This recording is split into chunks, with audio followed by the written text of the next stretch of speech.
Hello everyone, today we're going to discuss about accessibility feature in mobile phones. So these are the principles of an accessible interface which is you can see in your inside the phone.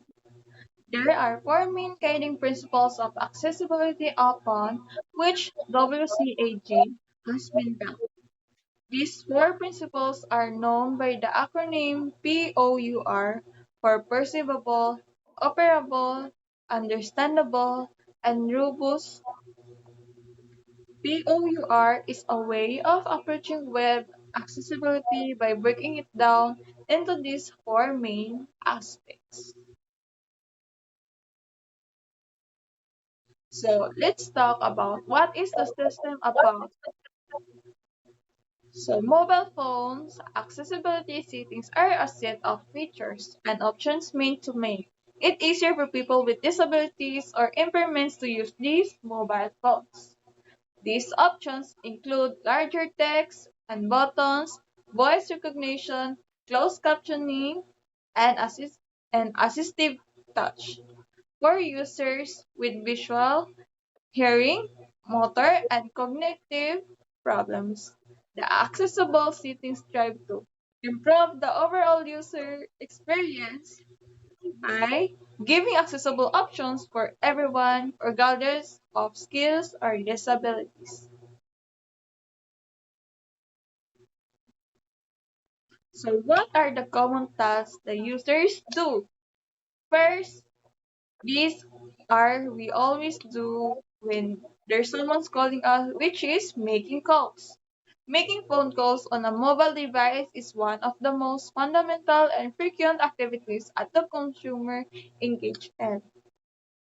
So second, sending text message. So we usually do this a lot. Sending and receiving text is yet another incredibly common activity individuals carry out on their mobile device. And the third, email.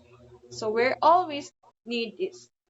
Using either the inbuilt email software or a third-party program, many people check and send emails on their mobile device by using internet.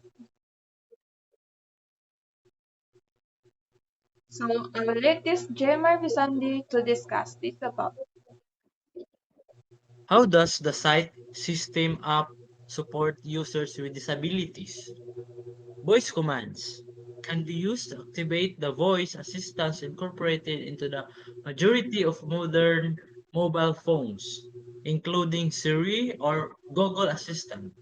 Users with disabilities who have trouble utilizing their touch screen or actual smartphone buttons can benefit from this function. Text to speech and speech to text. The mobile device can read text displayed on its screen or translate words that are spoken into text using the text to speech and speech to text functions. Respectively, those who have hearing or vision problems may benefit from this. Magnification and font size. People with vision im- People with impairments may find it simpler to read text and other on-screen items thanks to thanks to these capabilities which can enlarge them. High contrast mode. For those with limited vision or as color blindness, this function enhances the level of contrast between the text and background, making it simpler for them to read. Haptic feedback. People with motor disabilities can use touch screens more easily because of this function, which gives vibrating stimulation when when a user taps or presses the screen. Next, please.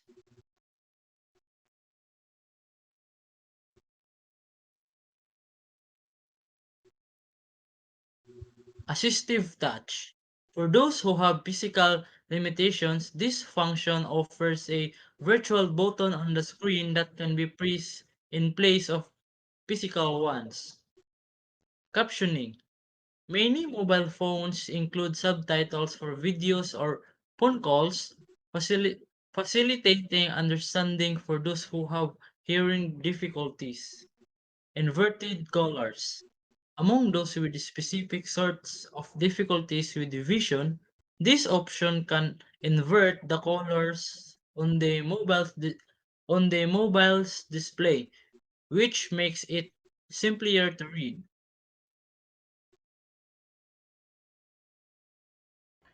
In general, mobile phone accessibility features have made it simpler for individuals with disabilities to operate them, and these features are always being improved in order to better assist this demographic.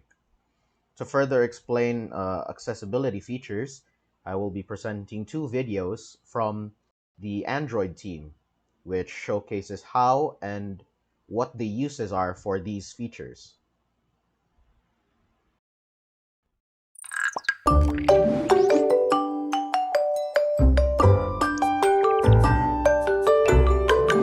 Accessibility is about building things that everyone can use.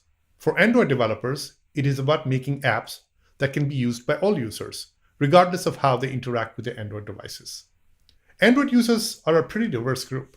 Some are deaf or hard of hearing, some have motor impairments, some have cognitive disabilities that may impede learning, and some may be blind or visually impaired. And your apps should work for all these users. Many of these users modify the default configurations on their Android device so that they can properly use that device. In this video, you'll find out about these configurations and how and why users may modify them. This is a good way of getting a high-level sense of accessibility features on Android devices. All right, let's start by visiting your settings screen. Then, find the accessibility link and click on it. And this should launch the accessibility settings screen. This is a screen where a user can modify a device's settings to make that device more functional for them. And you should be familiar with the contents of this screen. As a developer, you'll be returning to the screen often in this training. So, what's on this screen exactly? On my Pixel device running Android R, I first see any downloaded apps related to accessibility. I see Accessibility Scanner installed on my phone. Later in this training, you too will install Accessibility Scanner and learn how to use it to improve your app's accessibility. I've also installed Voice Access, an accessibility service that lets users control their devices with spoken commands. Users can use their voice to open apps, navigate, edit texts hands-free. After this, the screen shows screen readers, which are often used by blind and visually impaired users. TalkBack, a commonly used screen reader that is probably already installed on your device, allows users to interact with the device using touch and spoken feedback. Later in this training, you'll learn how to use TalkBack to manually test your apps. Select to Speak is useful for getting spoken feedback only at certain times. Users select items on the screen to hear them read or described aloud, or they point to the camera at something in the real world. After this, you will see settings for changing a device's display. These settings can be used by visually impaired users or those users who may struggle with the device's default color settings.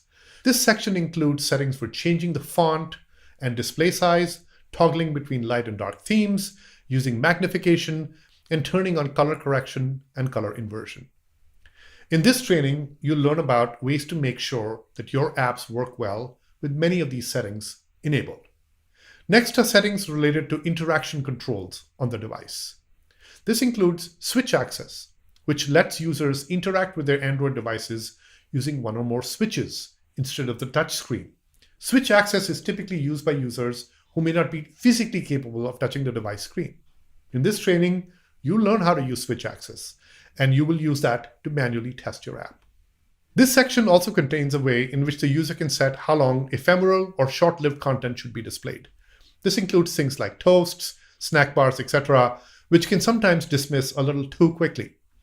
You'll learn in this training how to leverage the user's preferred timeout duration in your apps. And the next section after this contains settings related to audio and on-screen text.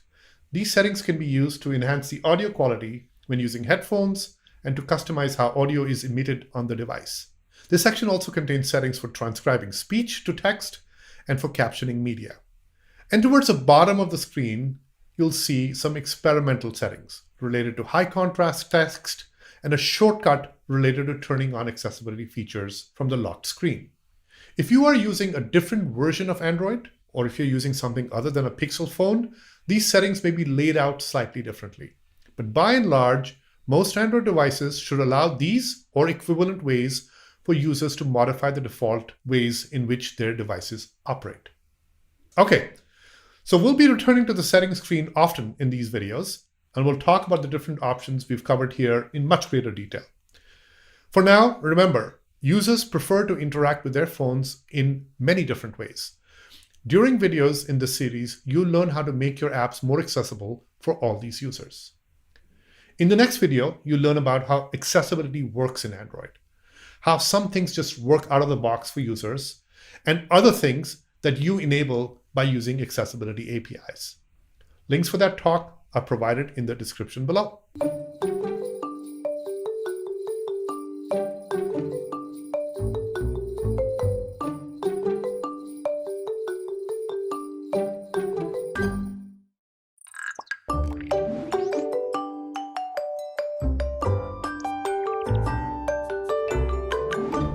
There are billions of people who use Android devices, and it's important to remember that not everybody interacts with their device the same way. TalkBack is one of the tools that allows people to more easily interact with their device. And as an Android developer, it's important to test that your app works well with services such as TalkBack. In this episode, we'll look at what TalkBack is, how to set it up on your device, and how to navigate an app using TalkBack. TalkBack is a Google screen reader included on most Android devices. When TalkBack is turned on, it provides spoken feedback so users can navigate their device without looking at the screen. Once TalkBack is enabled, users can navigate their device through gestures such as swipes and taps. There are various ways to turn on TalkBack, and the specific steps may vary by device and Android version. One of the ways to turn on TalkBack is through the Settings app. On your device, open the Settings app. In the Settings app, navigate to the Accessibility section and find the TalkBack option. Once you're inside the TalkBack settings, you can turn Use TalkBack to on or off. You can also easily toggle TalkBack by asking Google Assistant. For other ways to turn on TalkBack, check out the link in the video description below. If you want to easily toggle TalkBack in the future, you can also enable the TalkBack shortcut option. This allows you to turn TalkBack on or off by holding the volume keys for 3 seconds. Some devices even come with TalkBack pre-configured for this shortcut. Now that TalkBack is turned on, let's see how navigation works using TalkBack in a sample app. Here, we're on the home screen of a task tracking app with TalkBack turned on. With TalkBack on, one of the ways users can navigate the screen is by exploring through touch. As a user taps around the screen, TalkBack announces the text, buttons, and items. After a pause, TalkBack might also suggest actions the user can take on an active item, such as double tapping to activate a button. Another common way for users to navigate their device with TalkBack is through various gestures. On TalkBack's default settings, a common navigation gesture is the one-finger swipe to the left or right. Swiping right with one finger will navigate you to the next item on the screen. And swiping left with one finger will navigate to the previous item. Another common gesture is the double tap, which will take action on a selected item. For example, you can navigate through the items in this task tracking list with one finger swipes, and then double tap anywhere on the screen to go into the detail view of that specific task. Finally, you can also easily open the TalkBack menu by using the swipe down then right gesture. From this menu, you can then access the custom actions for your app.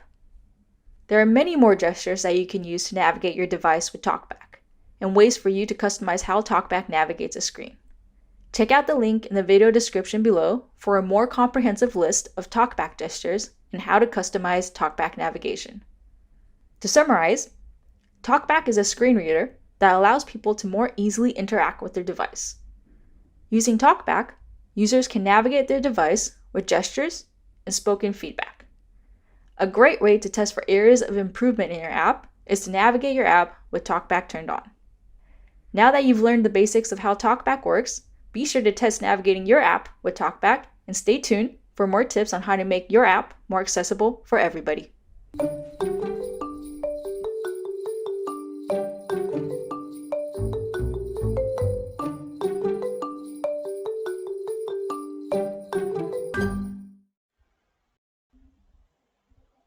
And those were the videos that showcase the accessibility features of the Android phone. And here are our references, and thank you very much for watching and listening to our presentation.